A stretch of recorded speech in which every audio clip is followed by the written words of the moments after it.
Hello, my name's Hazel and I'm going to be telling you about our plant of the week. So here we have Physocarpus, whose common name is Ninebark. Now, over the years I've been working in Tates, this is a shrub that actually I've really come to love for its rich coloured foliage.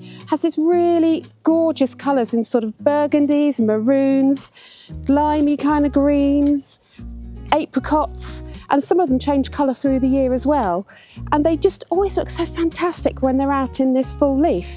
And these flowers are almost like a bit of a bonus really. They have these beautiful little caps of flowers, often with a little bit of a pink tinge, really, really sweet. So they're fantastic shrubs for spring all the way through to autumn. They're fully hardy in the UK. They don't like drying out. They're not best in a pot, they are best in the ground, but they grow in any really good fertile soil. So they're really easy to grow.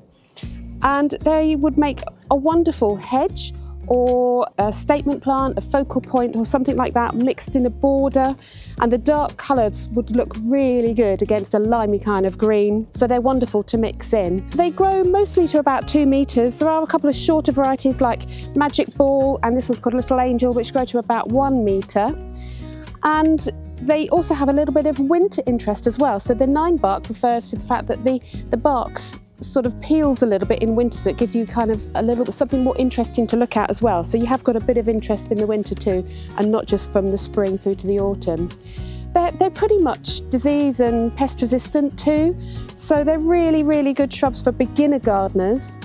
And that's why these are my plant of the week. Just beautiful.